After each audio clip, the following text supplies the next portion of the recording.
जय सिया राम, हरिओम।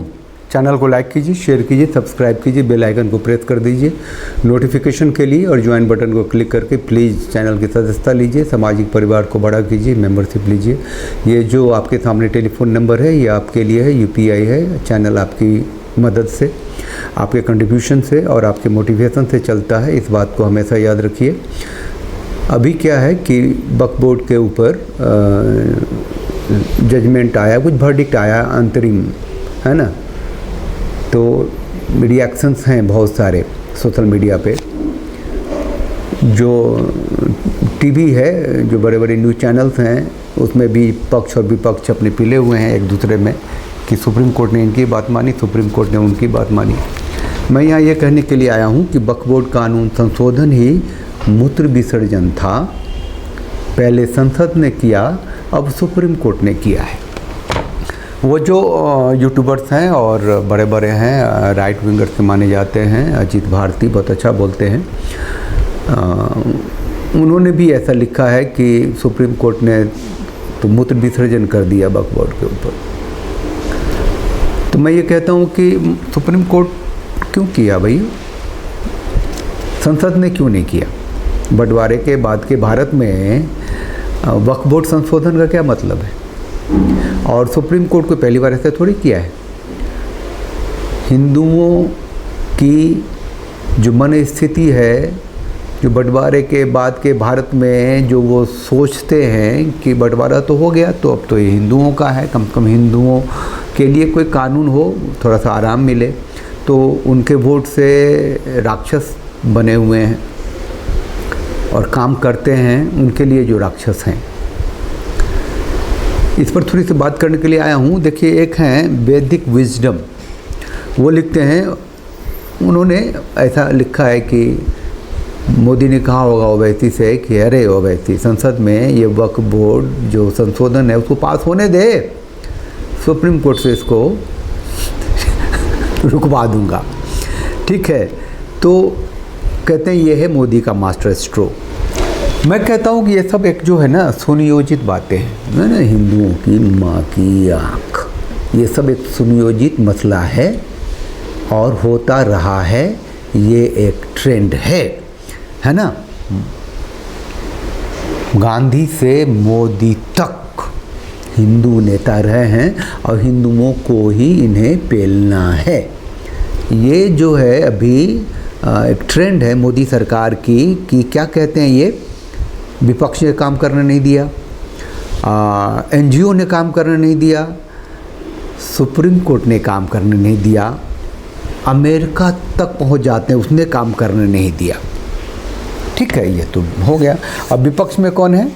राहुल, अखिलेश, ममता, Mumbai, KCR, Lalu and family, सब के सब हिंदुओं के लिए गरम सरिया रखे हुए हैं कि ऊपर से डालते हैं, नीचे से निकालते हैं, बहुत ही ओपनली, और उस सरिया से मोदी जी पिलर बना रहे हैं, अपनी मजबूत बिल्डिंग बना रहे हैं। ये है देश का बेसिकली भूतियागिरी। ये है कि बंटवारे के बाद के भारत में वक्फ बोर्ड है, प्लेसेज ऑफ वर्शिप एक्ट है, गायों की हत्या हो रही है, गाय गंगा की राजनीति दूर दूर तक नहीं है, और ये बंटवारे के बाद का भारत है। कभी कभी लगता है बजरंगी कहाँ हो तुम, आ जाओ यार, बहुत हो गए, अवतार तो होना नहीं, तुम तो हो इस धरती पे हमेशा के लिए चिरंजीवी, बजरंगी कहाँ हो, आ जाओ। तो देखी राम बल पौरुष भारी, हरसी पयो निधि भयो सुखारी। समंदर को सुखा देने वाले थे पौरुष से, उसके सेवक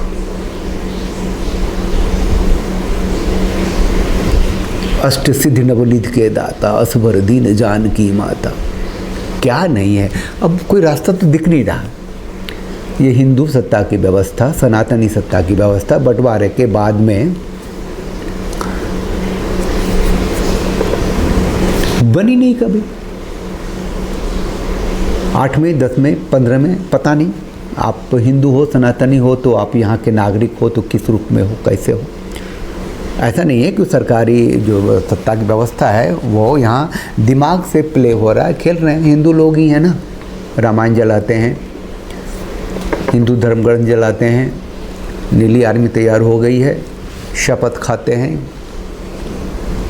तो सारे हिंदू ही हैं, बांट दिए गए हैं। लेकिन ये जो है सुप्रीम कोर्ट क्या उखाड़ लिया संसद का, 3 तलाक में भी तो उसने ऐसे ही पैर आए थे ना, मोदी ने दोबारा पास करा लिया, किया ना। अरे सुप्रीम कोर्ट जो है वो संसद के बनाए कानून पे कितना नाक दे लेगी, अगर वो देने में सक्षम है तो सीधा, बिल्कुल सीधी सी बात है कि संसद के जो लोग हैं, जो सरकार में हैं, जो सत्ता की व्यवस्था में हैं, जो कानून बनाने के जिम्मेदार हैं और बनाते हैं, वो नपुंसक हैं या उनका घालमेल है। और कौन सी बात होगी भाई, सारा दिमाग ख़राब हो जाता है। वो जो पढ़ाई करी थी कि कानून संसद बनाती है, सुप्रीम कोर्ट उस कानून की व्याख्या करती है, उसे लागू करती है, और एग्जीक्यूटिव जो कार्यकारिणी होता है वो काम करती है, उसकी भी माँ बहने करती, मादर फादर कर दिया। ये मूत्र विसर्जन जो टाइटल अजीत भारती ने लिखा हुआ था, यहाँ पे ये कहना बहुत ज़रूरी है कि सुप्रीम कोर्ट की औकात, कानून, उसका जुरिडिक्शन, औकात छोड़िए, सुप्रीम कोर्ट का जुरिडिक्शन यही है ना, जो कानून बनाए हो वो कैसा है। थोड़ा सा सजेशन भी दे सकता था, लेकिन कानून में फेरबदल, कानून जो संसद से बना उस पर रोक लगाना और दिस करना दैट करना उसकी औकात में है नहीं, उसका जुरिडिक्शन में है नहीं। अगर है, कर भी दिया एक बार तो घंटा से दोबारा पास करा लो, करते हैं ना। राष्ट्रपति भी तो आपके संसद द्वारा पारित कानून को तो एक बार वापस कर सकता है, करता है, दोबारा आप बना लो, राष्ट्रपति भी कुछ ना कर सके। तो इतना इमेंस पावर जो है संसद के पास, जो मैजिटोरियन पावर है, उसके साथ इतनी नपुंसकता मोदी सरकार में सिर्फ इसीलिए है कि उसने हिंदुओं को, जो उसके वोटर्स हैं, उसके दिमाग से खेल लिया है। Already the Modi and company played and own the game. अब कोई रास्ता नहीं है ना। अब ने बताया ना कि जैसे कि जितने विपक्ष हैं सब के सब गर्म सरिया डाल रहे हैं, मुंह से निकाल रहे हैं, और उस सरिया पे वो पानी डाल रहा है कि देखो देखो कोई बात नहीं है, मैं ही हूँ। No way at all. चलिए, आप हिंदू हैं, आप सनातनी हैं, आप राष्ट्रवादी हैं, बंटवारे के बाद के नागरिक हैं, आप ये महसूस करते हैं कि जो मुस्लिम अपीजमेंट है जो मोदी कर रही है वो बहुत ही ख़तरनाक है, पूरे देश को एक फियर फैक्टर के अंदर रख दिया हुआ है ना। कई बार कई तरीके से सरतन से जुदा किनारे लगे हैं, अभी थोड़ी सी मजबूती दिखाई है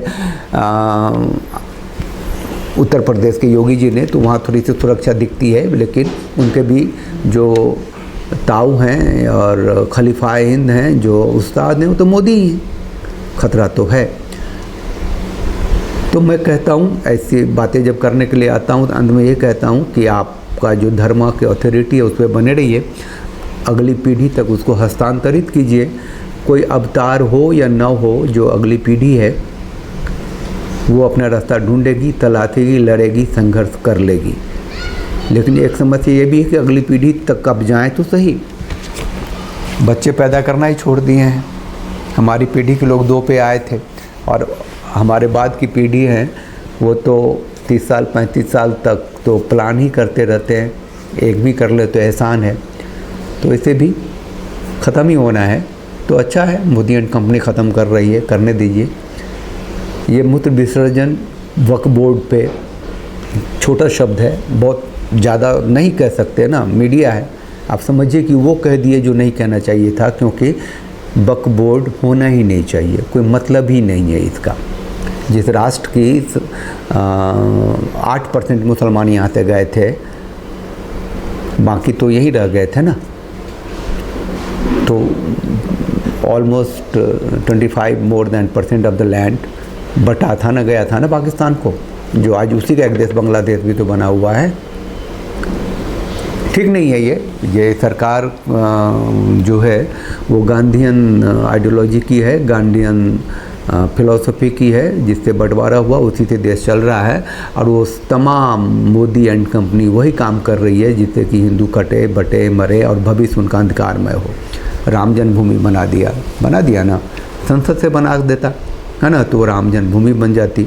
तो अब वध स्थल हो गया है वहाँ, मोहम्मद बिन अब्दुल्ला मस्जिद 20 किलोमीटर दूर छन्नीपुर में बनेगी।